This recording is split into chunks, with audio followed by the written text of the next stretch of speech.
네, 안녕하십니까. 리차드 양양수입니다. 오늘이 8월 3일 화요일, 지금 현재 시각은 4시 25분 접어들고 있습니다. 자, 어느 시장은 우리가 예상하고 기대했던 그런 흐름에 충분히 부합되는 좋은 흐름이었다고 할 수 있겠습니다. 무엇보다도 그렇게 우리한테 애를 태웠던 애물단지 삼성전자가 무려 2.65% 정도나 올라갔습니다. 이 정도는 다른 종목한테는 큰 폭으로 올라간 것은 아니지만 삼성전자한테는 급등이죠. 현재 보고 계신 차트의 오른쪽 하단에 있는 차트가 삼성전자 일봉 차트입니다. 하늘에 보더라도 모처럼 말해 아주 탄력적으로 장대 양봉과 대량 거래가 수반되는 그런 상승을 우리가 목격할 수가 있겠습니다. 삼성전자만 뜬 게 아니죠. 만약 그런 경우, 즉 삼성전자가 뜨는 경우, 또 그것을 외국인이 적극적으로 매수를 해서 더욱더 그러한 분위기가 만들어지는 경우에는 삼성전자뿐만이 아니고 반도체 관련주, 중소형주까지도 추가 또는 신규 매수, 그것도 적극적으로 해야 된다라고 어제 말씀드렸는데, 자, 이 방송을 어제 들으신 분들은 아마 오늘 충분히 그렇게 대응을 하셨으리라 그렇게 믿겠습니다. 자, 그와 관련돼서 우리 종목에서는 두 종목이죠. 다른 종목들도 있겠습니다만은 가장 보편적인 종목은 원익 IPS. 그리고 원래 우리가 갖고 있는 종목 중에서는 테스나 같은 종목들이 아주 적합한 대상이다. 이렇게 이제 말씀을 드렸습니다. 자, 그리고 자, 비단 이들 종목뿐만이 아니죠. 또 가장 강력한 테마다라고 해서 절대 놓쳐서는 안 되는 테마로서 메타버스 테마를 계속 강조드렸고, 여러 가지 흐름상으로 봤을 때 오늘 같은 경우가 그 해당 대장주를 매수할 수 있는 가장 적절한 절호의 타이밍이다 해서 말씀드렸던 종목이 맥스트란 종목이었습니다. 자, 맥스가 상한가까지 진격하는, 이렇게 올라갔습니다. 장대 음봉 두 개 떨어지는 날, 그 다음날 저점에서 잡으면 아주 좋다 라고 이제 말씀을 드린 바 있었죠. 6만원 정도 전후에서 잡을 기회가 있으면 적당히 할애를 해서 이 종목을 잡자 했던 건데, 아주 운이 좋게도 자, 이 종목의 상한가까지 진격을 했습니다. 자, 이 종목은 새로운 대장주예요. 대장주는 놓쳐서는 안 된다는 것이어서 원래는 상한가에서 추격해서 매수하는 것은 안 좋지만 경우에 따라서는 부분적으로 매수가 가능하다는 거죠. 그렇다 하더라도 9만 원 넘어서 매수하는 것은 대단히 불편합니다. 만약에 추가 또는 신규 매수한다 하더라도 9만 원 이전에 매수를 해야 된다 하는 관점으로 보시면 될 것 같습니다. 단기적으로 봤을 때 갖고 계신 분들은 내일은 팔지 마십시오. 내일은 그대로 갖고 있으면 된다는 거고, 그리고 이들 종목이 힘을 쓸 때 부두에서 같이 매수할 종목으로서 두 번째 종목은 자이언트 스텝이고요. 이 종목도 괜찮을 것 같습니다. 8만 원 이전에 매수해둘 필요가 있겠다라고 말씀을 드렸던 종목이죠. 그리고 또 한 종목은 어찌 보면 비전 트래킹이라고 하는 기술로 현재 지금 AR, VR에 상당히 준비가 되어 있는 그런 이지 미디어라는 종목이 어떤 측면에서 봤을 때 맥스트 갖고 있는 광학 트래킹과 관련된 광학 솔루션과 관련된 기술과 어느 정도 흡사한 측면이 있단 말이죠. 그런 관점에서 이지 미디어도 또 대체 불가 토큰이라는 개념도 접목되어 있으므로 어느 정도 우리가 관심을 두고 부분적으로 할당해서 이 종목을 잡아둘 필요가 있다라고 좀 말씀드리고 있는데, 오늘 좀 빠졌어요. 그래서 이 정도면 괜찮은 것 같습니다. 이지 미디어. 근데 약간 좀 무겁습니다. 너무 많은 물량을 한꺼번에 잡기보다는 조금씩 잡아가 보자 하는 정도로 말씀을 드릴 수가 있겠습니다. 자, 일단 메타버스 테마는 그전에도 계속 말씀을 드렸으니까 오늘은 중요한 것이 반도체입니다. 따라서 메타버스 테마와 그에 관련된 종목들에 대한 판단은 이 정도로 일단 마치도록 하고요. 오늘의 주 주제는 반도체 초점을 맞춰서 준비를 좀 했습니다. 일단 가장 중요한 것은 삼성전자죠. 자, 삼성전자 미래와 관련돼서 D램에 대한 기술, 현재 특히 마이크론 테크놀로지의 기술 추격 문제, 그리고 또한 파운드리 부분에서 현재 오히려 삼성전자가 비전 2030처럼 쫓아가면서 빠르게 가는 것이 아니라 오히려 뒤처지는 것이 아니라고 하는 우려가 있는데, 그와 관련된 내용이 됩니다. 파운드리의 회심의 카드가 있다는 거죠. 그 그 회심의 카드는 바로 GAA라고 하는 기술입니다. 이것과 관련돼서 좀 알아두실 필요가 있다는 거죠. 너무 깊게 들어갈 필요는 없을 것 같습니다. 간단하게 이 내용을 말씀을 드릴 거니까 이 내용을 숙지를 좀 해주시기 바라고, 따라서 그 내용을 알고 계시면 삼성전자의 미래에 대해서 전혀 걱정할 필요가 없고, 장기적으로 보시는 분들은 적극적으로 또 안심하고 매수해도 된다, 보유해도 된다는 것을 현재 알 수가 있기에 더욱더 현재 그 점에 대해 시민을 기울여서 준비를 했고요. 두 번째, 종목을 봐야 되는데 중소형 우리 종목 말고 다른 종목들도 있습니다. 하지만 너무 많은 종목으로 섭렵을 하게 되는 경우는 너무 복잡합니다. 또 큰 차이도 없거든요. 대부분 삼성전자가 될 때 같이 올라가거나 내려가는 동질성을 갖고 있기 때문에 종목을 엄격하게 구분할 필요가 없습니다. 우리가 갖고 있는 종목들 자체가 좋거든요. 따라서 우리가 갖고 있는 종목 중에서 테스나를 반드시 알아두세요. 절대 팔면 안 될 것 같습니다. 테스나 하고요. 그리고 조금 안전한 종목으로서 원익 IPS 등을 간단하게 추가 매수할 수 있는지, 또 이 상태에서 어디까지 올라갈 수 있는지, 그런 것에 대한 윤곽을 실적이나 사업 내용을 보면서 짚어보도록 하겠습니다. 자, 본론에 들어가기 앞서서 오늘도 이슈부터 점검을 해야 될 건데요. 자, 일단 지난 7월달 미국의 ISM 제조업 PMI 지수가 59.5가 나왔다는 건데, 이 정도만 해도 상당한 높은 수준입니다. 자, 그럼에도 불구하고 지난달 대비 또 시장 예상치 대비로 봤을 때 약간 저조하게 나왔다는 이유로 해서 악재가 된다는 식의 분위기가 잠깐 형성됐다는 건데, 그보다도 간밤에 미국 증시가 장 후반에 크게 밀렸던 것은 미국 연준의 새로운 이사 크리스토퍼 월러라고 하는 사람, 작년 12월 달에 이 사람이 선임돼서 지금 이사로 있는데요. 이 사람이 갑작스럽게, 그 새내기가 갑작스럽게 뜬금없이 테이퍼링 얘기를 했습니다. 빠르면 10월 달에 테이퍼링 자산 매입을 중단하거나 또는 축소할 수 있다, 뭐 이런 얘기를 했고요. 또 금리 인상과 관련돼서도 내년 보통은 2023년 정도 돼서나 금리를 그것도 천천히 인상할 것이다 이렇게 보고 있는데, 이 사람은 2022년도 당장 내년부터 금리가 인상될 수도 있다는 식으로 엄포를 놨다는 거죠. 아마 새내기라서. 참고로 미국의 연준 이사의 임기는 14년입니다. 어마어마하게 길죠. 그런 거 치고 현재 지금 선임된 지 1년도 채 되지 않은 이 사람은 사실상 새내기입니다. 그래서 전반적인 분위기에 좀 어깃장을 놓는 그런 식. 이 사람은 트럼프 사람이거든요. 그래서 민주당파가 우세한 그 미 연준 분위기에서 약간 공화당적인 정치적 차원에서 그런 발언을 한 것이 아닌가 싶습니다. 어쨌든 그 사람이 얘기한 것이 그렇게 현재 그렇게 정확한 것 같지는 않습니다.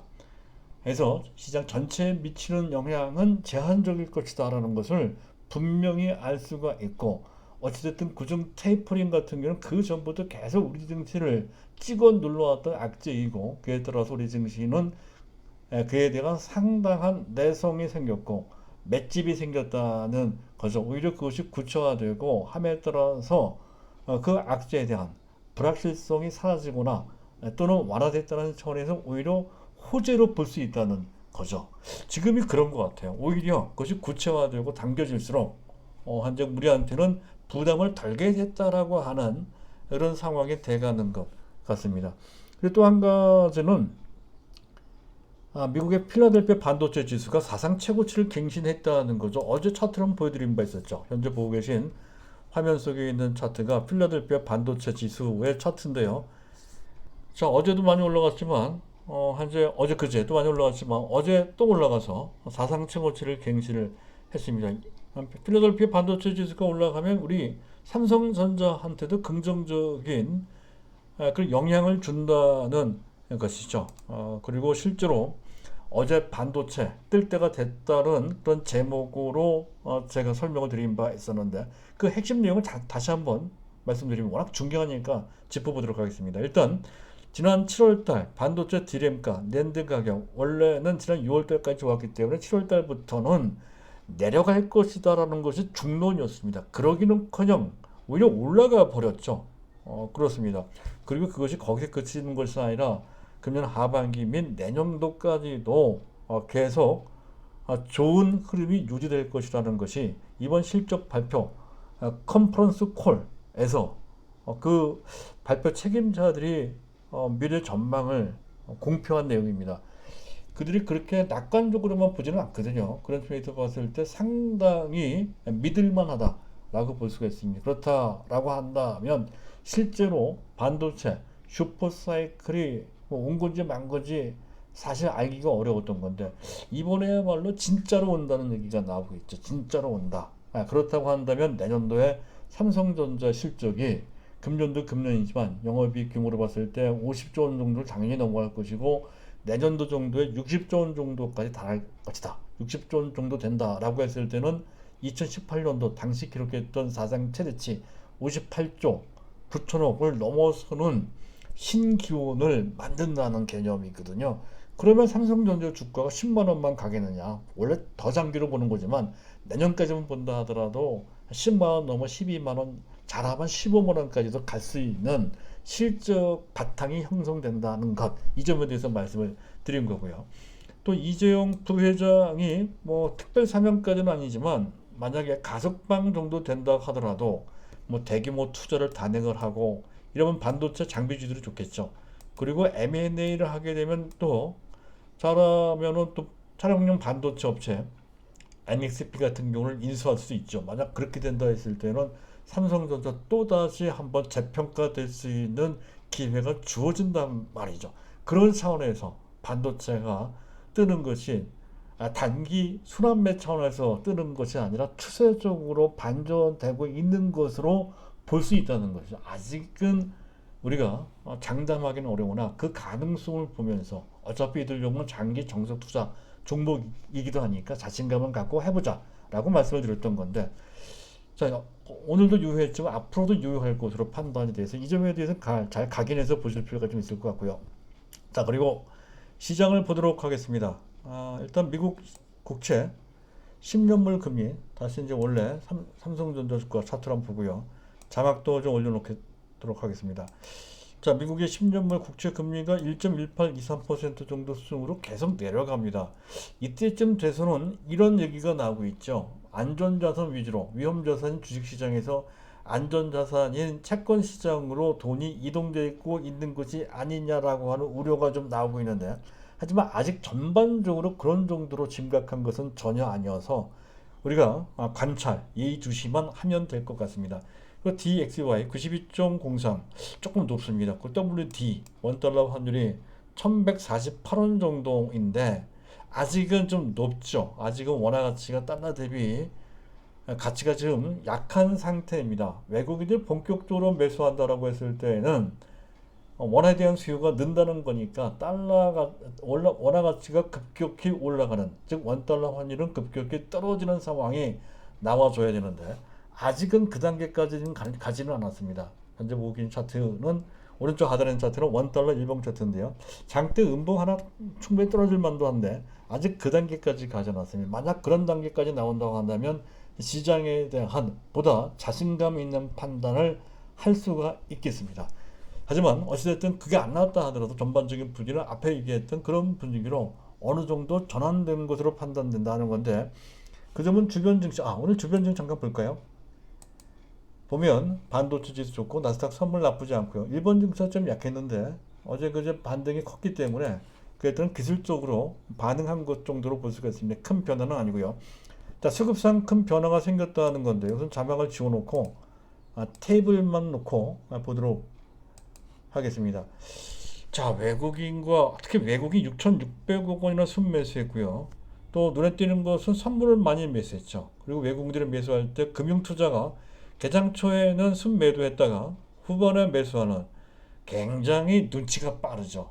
딱 돌아가는 꼴을 보니까 외국인 매수하고 지수가 뜰 것 같고 삼성전자 뜰 것 같으니 그 흐름에 맞춰서 그들의 운신을 그날 장중에 이렇게 바꾼단 말이죠. 현재 보고 계신 화면에 오른쪽 하단에 있는 꺾은선 그래프가 바로 그런 쪽으로 보여지죠. 전반적으로 외국인들이 개장 초부터 매수하는 그런 흐름에 밑에 있는 선이 이제 그 금융투자가 매수하는 흐름을 보여주는 꺾은선 그래프인데요. 장중에 순매수로 전환되면서 외국인들과 그 흐름에 동조하고 있는 모습을 우리가 볼 수가 있습니다. 이것이 우리한테도 필요합니다. 외국인들 매수하고 삼성전자 뜨고 하는 그런 상황이 확인됐을 때 보다 자신감을 갖고 거기에 맞는 현재 그 탄력성을 보여줘야 된다는 거죠. 반도체에 대해서 말이죠. 그런 식으로 대응하는 것이 단기 대응입니다. 자, 그 점에 대해 누차 계속 말씀을 드리고 있죠. 자, 그리고 모처럼 또 고무적인 것은 자, 보고 계신 화면 쪽에 오른쪽 상단에 있는 차트가 삼성전자에 대한 매매 주처별 매매 동향인데요. 자, 외국인들이 삼성전자는 무려 13거래일 만에 초대 규모로 700만 주 이상 순매수했죠. 초대 규모로 이렇게 매수를 했다는 건데 아주 모처럼 말입니다. 이런 정도로 매수했던 적이 금년 들어 거의 없었던 것 같습니다. 가장 크게 매수한 것으로 금년 들어 처음이네요. 금년 들어 처음으로 가장 크게 두 번째네요. 두 번째. 금년 들어 두 번째로 가장 크게 매수를 했습니다. 자, 그것만 해도 대단한 변화다는 거죠. 그것뿐만 아니라 금융투자도 그게 호흡을 맞춰서 좀 매수했다 하는 것까지를 볼 수가 보고요. 잠깐 연기금은 또 어떻게 했나 잠깐 볼까요? 연기금도 작게나마 순매수하면서 이 분위기에 그 호흡을 같이 하는 것을 우리가 확인할 수가 있다는 것이고요. 자, 그리고 프로그램 매수가 들어왔어요. 그리고 그 전에 이걸 봐야죠. 베이시스가 모처럼 번에 플러스로 반전됐습니다. 원래 정상적인 강세장에서는 코스피 200 지수보다 선물 지수가 높아야 되죠. 그래서 플러스가 나와야 된다는 건데 그게 바로 베이시스입니다. 베이시스가 비정상적으로 계속 마이너스가 있었던 것도 오늘 플러스 반전대 플러스 0.32가 됐습니다. 아직은 좀 부족합니다. 최소한 0.5 내지 적당하기는 거의 1 정도까지 가야 된다는 건데 그 단계까지 가지 않았지만 어느 정도 이 정도만으로도 뭔가 현재 분위기가 좀 반전됐다는 것을 볼 수가 있습니다. 이에 따라서 프로그램 매수까지 개장 초에는 프로그램 매수가 밋밋했는데요. 장 후반에 들어왔단 말이죠. 만약에 이 상태에서 비차익뿐만 아니라 차익까지 들어온다 했을 때에는 삼성전자가 보다 탄력적으로 올라가고 뿐만 아니라 삼성전자뿐만이 아니고요. 아마도 차익 매수까지 들어온다 하면 시가총액 최상의 종목들, 다른 종목들, 네이버가 조정을 좀 받고 있죠. 또 LG화학, 삼성바이오로직스, 전대차 같은 종목들도 부각될 소지가 좀 있습니다. 하지만 우리는 일단 기본적으로 삼성전자에 1차 초점을 무조건 맞춰줘야 된다는 거고 그보다 작은 종목들을 맞출 때에는 반도체, 장비 내지 비메모리 반도체 관련주 쪽에 초점을 맞춰줘야 되고 그리고 네이버, 카카오, LG전자, 또 OCI 등은 적정한 선에서 특히 네이버는 절대 보유가 되고 안 갖고 계신 분은 무조건 매수해야 된다는 거. 단기적인 흐름에 연연해 필요가 전혀 없는 종목입니다. 삼성바이오로직스도 마찬가지죠. 자, 여기까지고요. 자, 본론에 들어가도록 하겠습니다. 삼성전자 차트를 한번 보면서 삼성전자 파운드리에 대해서 말씀드릴까 합니다.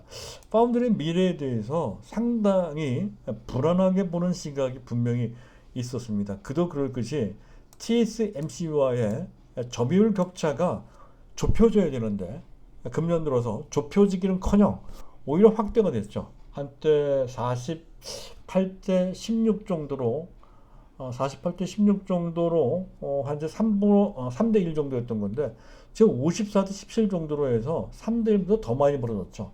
더 크게 벌어진 상태가 됐다는 거. 그만큼 TSMC가 발전하는 속도를 삼성전자가 못 쫓아가니 이런 상황이 고착화되면 삼성전자 비전 2030이 물 건너가는 것이 아니냐라고 하는 우려가 분명히 있었죠.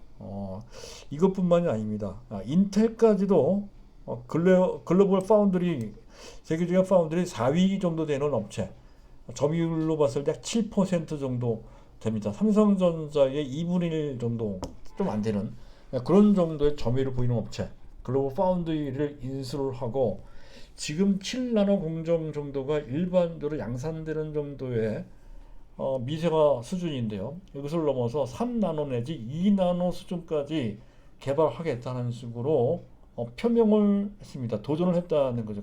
그런 것이 무시될 수가 없다는 거죠. 삼성전자는 그와 관련된 어떠한 액션이 없었습니다. 그래서 계속 이제 TSMC한테 채이고 그리고 인텔의 강력한 도전을 받아서 또 채이고 하는 식으로 앞뒤를 채이는 그런 상황이 될 것이다 하는 것. 그리고 회로 선폭. 사실 D램도 D램이지만 현재 파운드리 쪽도 회로 선폭과 관련된 경쟁이 아주 치열했는데 오히려 시간이 갈수록 TSMC가 더 그 경쟁이 강해지는 것이 아니냐 하는 것에 대한 우려. TSMC가 특히 3나노를 넘어 2나노로 양산하는 데 있어서 기술력 개발은 비슷하겠지만 양산 시점이 삼성전자보다 근 1년 정도 빠른 것 같습니다. 3나노 것도 그렇고 2나노도 마찬가지입니다. 그러니 삼성전자는 파운드리가 어떤 위기에 빠지는 것이 실제로도 파운드리와 관련된 실적은 TSMC에 비해서 뭐 비교할 수 없을 정도로 상당히 저조하기도 하고 또 금년 들어 뭐 오스틴 공장에 또 차질이 있었죠. 더욱더 그것 때문에 격차가 더 많이 벌어지기도 했었던 상황으로 봤을 때 매우 어려웠던 상황에 지난 1분기, 2분기였다는 건데 그런데 그런 흐름을 반전시킬 수 있는 회심의 카드가 있다는 거죠. 그게 GAA 기술입니다. 게이트 올 어라운드 게이트 올 어라운드라는 뜻이 그전에 한번 말씀드렸던 기술인데요. 자, 이것이 부각되고 있습니다. 일단 전반적으로 특히 파운드리의 산업계 트렌드는 회로 선폭 경쟁은 물리적 한계의 임계치까지 거의 다 가 있다는 거죠. 3나노, 2나노까지 갔다고 한다면 이제 1나노 가기 힘듭니다. 근데 그런 정도, 이제 거의 한계치까지 와 있으니 지금부터는 그 주변에 소자의 구조가 더 중요해진 그런 상태가 됐다는 건데 지금은 회로 선폭 줄이는 것도 줄이는 거지만 소자 구조를 혁신시켜서 효율성과 성능을 또 현재 전력 소비 같은 것 이런 것을 현재 증진시키는 게 훨씬 더 좋다는 그런 식으로 발전되고 있다는 것이죠. 그것과 관련된 기술인데요. 자, TSMC가 원래 했던 핀팻 이것은 상호 지느러미 같이 생긴 그런 현재 공정 기술입니다. 누설 전류를 해소하기 위해서 현재 3면을 감싸는 구조 그것이 현재 상호 지느러미와 닮았다고 해서 핀팻이라고 합니다. 이것을 통해서 그와 관련 전력 누설 문제를 상당폭 해소했다는 것에서 획기적인 기술이다 했고 그 기술을 가장 잘 발현하고 있는 업체가 바로 TSMC라는 것이죠. 이걸 통해서 현재 TSMC가 삼성전자를 완전히 압도하고 초격차를 벌렸다는 건데요. 그렇다고 해서 삼성전자 카드가 없냐 하면 있다는 거죠. GAA 기술, 게이트 올 어라운드. 이거는 3면을 감싸는 구조가 아닌 그보다 한 단계 더 감싸온 4차원 구조입니다. 4면을 다 감싸는 구조로 만든 것이고 약간 와이어 형태로 해서 진행되는 것을 4면을 감싸서 누설 전류를 차단하거나 해소하는 그런 식의 구조로 되어 있다는 거죠. 그래서 더 나가서 MBC FET까지 개발해 놨다는 거 삼성이 이것과 관련된 삼성전자가 적어도 한 단계 내지 두 단계 정도를 더 앞서 나가고 있는 상태다 하는 거고요. 이것을 보고 이쪽 업계에서는 파운드리 업계 내 산업혁명이다라고 얘기를 하고 있습니다. 특히 NBC 팩 같은 경우에 성능의 35% 내지 30% 전력의 50%를 절감할 수 있다는 건데 이게 10% 절감하기도 어렵거든요. 대폭적인 이를 통해서 절대적인 경쟁력을 확보하게 된다. 이런 뜻이 된다라고 보시면 될 것 같습니다. 삼성전자 기존의 핀팻 공정 기타 등등을 통해서 3나노까지는 개발을 하긴 했지만 실제 그것을 양산하는 체계까지 가지는 못했다는 거죠. 아직 테이프 아웃 단계, 지금 설계도를 넘겨서 시제품을 만드는 단계까지 갔고 양산 체제로 가는 데서 수율 문제, 키트 등등의 문제가 남아있기 때문에 시간이 더 걸리는 상황으로서 적어도 이 분야에 관련돼서는 TSMC가 월등하게 앞서서 나가고 있다는 거고, 심지어는 인텔한테도 추격당할 수 있는 정도의 상황이 됐다는 것은 앞에 설명드렸던 그대로고, 그 모든 것을 압도할 수 있는 기술이 GAA 기술이고, 이 GAA 기술에 대하여 적용시킨 3나노 및 2나노급의 파운드리를 현재 내년부터, 또 2나노는 내후년부터 공정에 적용하게 되는 경우에는 그 성능이나 또는 전력과 관련된 훨씬 뛰어난 효율을 보이는 그런 기술이기에 삼성전자의 트랙 레코드가 쌓이는 대로 족족 그것이 실적으로 연결된다는 거죠. 아직은 그 단계까지 뭐, 뭐, 뭐 한 상당히 거리가 있는 상태이긴 하지만 앞으로 그렇게 될 소리가 높다는 곳에서 당장 파운드리 쪽에서 한 TSMC한테 상당한 격차로 뒤쳐져 있긴 하지만 향후 몇 년 내, 빠르면 5년 내입니다. TSMC에 근접하는 정도의 규모로 성장할 가능성을 GAA 기술에서 우리가 엿볼 수 있다는 거죠. 여기까지. 자, 트랙 레코드가 축적될수록 상당한 속도로 현재 파운드리 시장에 침투할 수 있는 능력. 지금 현재 삼성 바이오로직스가 현재 좀 그렇게 하고 있죠. 삼성 바이오로직스가 트랙 레코드가 쌓이면 쌓일수록 상당히 많은 바이오 신약과 관련된 현재 그 수주를 받고 있는 그 흐름과 같은 맥락으로 보시면 될 것 같습니다. 자, 여기까지고요. 그래서 삼성문은 무조건 보이고요. 자, 그리고 지금 반도체 관련주들입니다. 이왕이면 해당 종목들의 차트를 올려놓고 말씀드리죠. 원형 IPS 반도체 장비의 대명사는 사실은 증착 장비 CVD 플라즈마 에칭 방식으로 할 때 그것을 PECVD라고 합니다.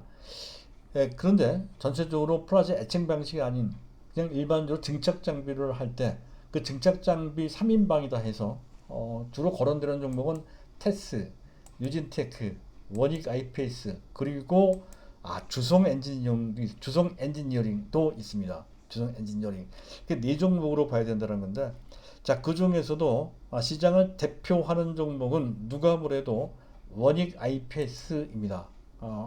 미국의 필라델피아 반도체 지수가 뜨면 그러면 현재 미국의 필라델피아 반도체 지수 뜨면 미국의 어플라이드 머티리얼스라고 하는 종목, 반도체 장비 업체의 세계적인 대명사, 대표 종목입니다.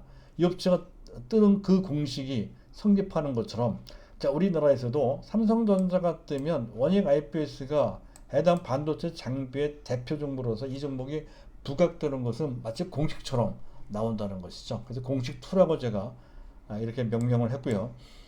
자, 어쨌든 이 원익 IPS는 PCBD 그리고 AND 전자층 증착 장비입니다. 그리고 디스플레이용 건식 식각 식각 장비 에칭이라고 하죠. 에칭 건식 드라이 에칭 장비를 하고 있습니다. 주로 디스플레이용으로 쓰인다는 건데 요새 디스플레이도 괜찮아요.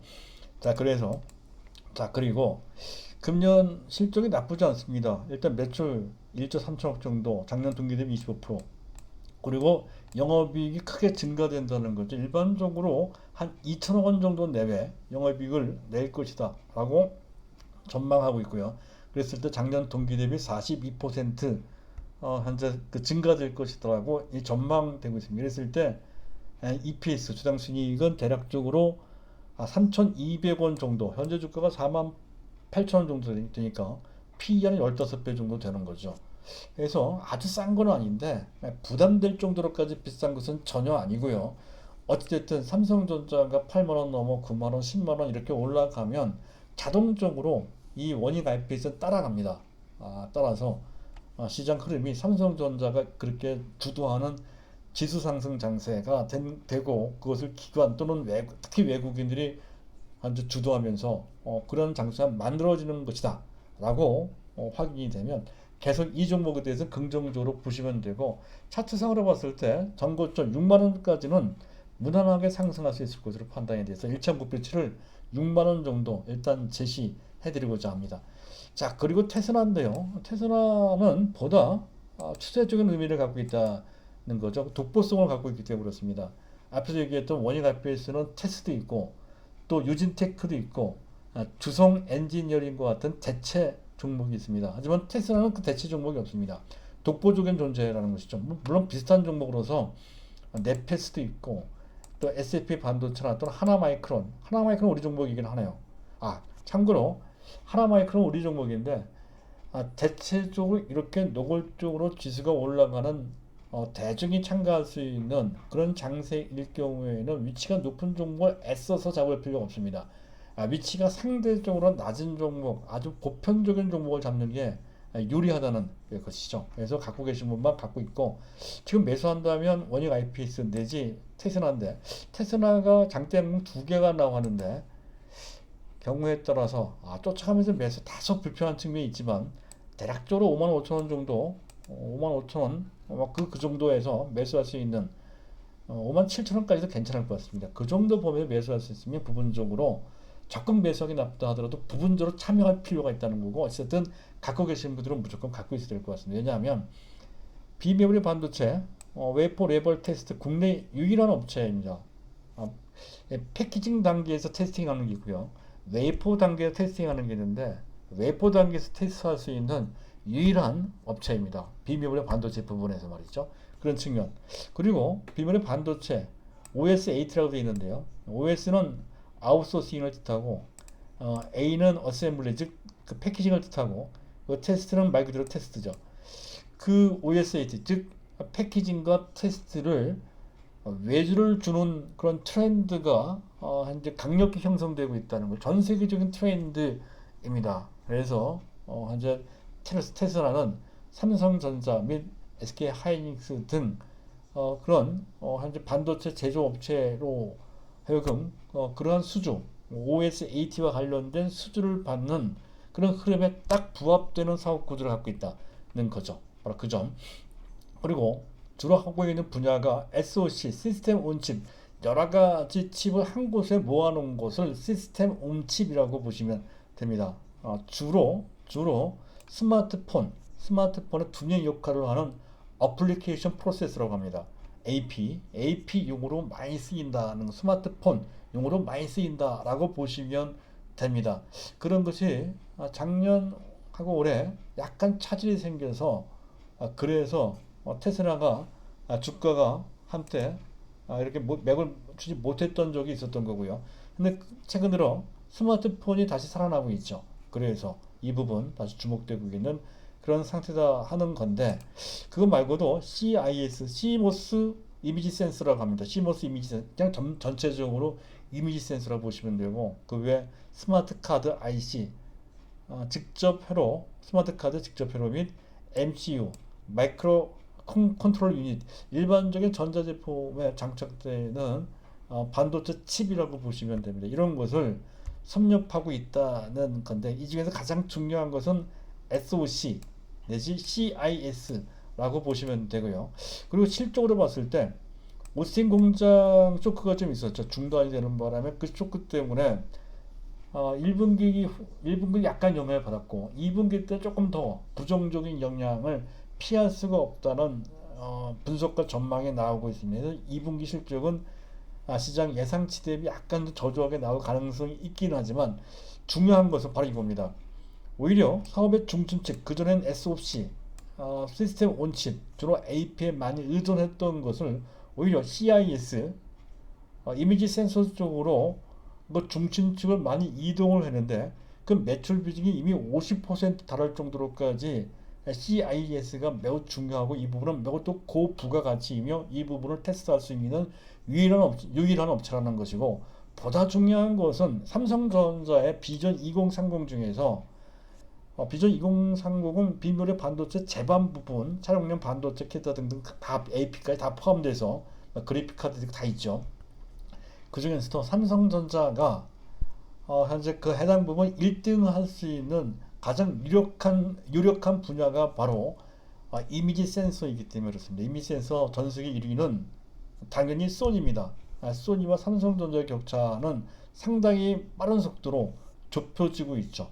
그만큼 삼성전자가 상당히 심혈을 기울이고 있는 기업에 삼성전자 역량이 직결되면서 현재 지금 이 소니를 부지런히 무섭게 쫓아가고 있는 분야가 바로 CIS입니다. CIS 거기 그러니 CIS의 비중이 높아지면 높아질수록 현재 테슬라한테는 상당히 유리한 구조가 된다는 거고 이 분야를 웨퍼 단계에서 테스트할 수 있는 유일한 업체이므로 삼성전자 그쪽에 역량이 집중되면 집중될수록 테슬라한테는 엄청난 기회가 주어지는 것이죠. 그리고 오스틴과 관련된 액들은 이미 다 반영됐고 말이죠.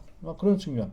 그래서 금년 실적을 보면은 매출은 한 41%, 영업이익은 한 400억 정도로서 33% 정도 작년 동기에 증가되는 것 정도로 사실은 다른 것에 비해서 월등하게 실적이 좋아진다든가 하는 것이 아니지만 그러나 금년에 약간의 고비를 넘겨서 오스틴이라고 하는 고비를 넘겨서 내년 정도 되면 진짜 꽃이 피어질 가능성이 높다는 거죠. 따라서 이 종목은 현재 그전에는 정고점 한 5만 5천 원, 6만 원 정도 되면 한번 팔아야 되지 않을까라고 고민을 했던 건데요.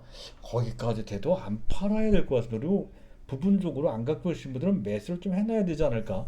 위치로 봤을 때, 기술적으로 봤을 때 부담은 됩니다. 그렇다고 해서 갖고 계신 분들은 매도를 한다든가 해서는 안 될 것 같고요. 그리고 안 갖고 있거나 물량이 부족하신 분들은 뭐 한꺼번에 많이 살 수는 없죠. 약간이라도 참여를 좀 해보는 그런 용기를 좀 내야 되지 않을까 싶을 정도로 그 내용이 좋고 그 전망이 밝아서 말씀을 드리는 겁니다. 어쨌든 기본적으로 갖고 있는 물량은 팔지 마십시오. 팔지 마시고 그리고 안 갖고 있거나 새롭게 매수할 때는 다소 좀 고민이 됩니다. 가급적 싸게 사야 되는데 근데 그럴 기회가 주어지면 사되 그렇지 않을 때는 너무 높은 가격 쫓아가는 것은 조금 부담이 되겠죠. 그런 정도로 적당히 판단을 해서 이 종목을 보시면 될 것 같습니다. 그런 것이 좀 애매하고 어려우면 그냥 눈 딱 감고 원유 IPS 쪽에 비중을 한쪽 옮겨줘도 나쁘지는 않을 것 같습니다. 자, 오늘은 여기까지입니다. 감사합니다.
네, 안녕하십니까. 이차대형 양수입니다. 오늘이 8월 3일 화요일, 지금 현재 시각 오후 4시 20분 접어들고 있습니다. 자, 시장이 뭔가 크게 달라졌죠. 무엇보다 고무적인 것은 그렇게 우리한테는 애물단지였던 애를 타게 만들었던 그 주인공 삼성전자입니다. 삼성전자가 오늘 무려 2.65%나 급등을 했어요. 사실 다른 종목한테 이 정도의 상승폭은 큰 것은 아닌데 삼성전자한테는 대단히 큰 상승폭이죠. 현재 보고 계신 화면에 오른쪽 하단에 있는 차트가 삼성전자의 일봉 차트인데요. 하늘에 보더라도 몇 개월 만에 한때 처음으로 탄력적인 장대 양봉에 이런 상승이 나왔다 할 수가 있겠습니다. 한눈에 알아볼 수가 있죠. 거래까지 붙었습니다. 특히 외국인과 기관들이 적극적으로 매수했다는 것이 상당히 눈에 띄죠. 뭔가 크게 변하고 있다는 것을 보여주는 그런 상황인 것 같습니다. 이 점과 관련돼서는 어제 말씀드렸어요. 반도체가 뜰 때가 됐다 라는 제하로 한때 집중적으로 말씀을 드렸죠. 상황이 그렇다. 즉 외국인들이 삼성전자 등 반도체를 집중적으로 매수하는 상황이 확인됐을 때 거기에 맞춰서 삼성전자를 포함한 중소형 반도체 관련주까지 현재 비중을 한껏 재매수하거나 추가 매수까지 단행을 해야 된다라고 이제 말씀을 드렸습니다. 지금도 마찬가지, 앞으로도 마찬가지인 것으로 판단이 됩니다.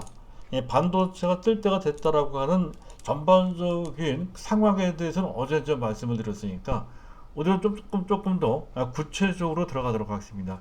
특히 삼성전자 미래와 관련돼서 가장 중요한 파트 중에 하나가 파운드리거든요. 파운드리 부분이 사실은 기대했던 것보다 속도가 느리거나 또는 오히려 시간이 갈수록 TSMC한테 처진다는 얘기까지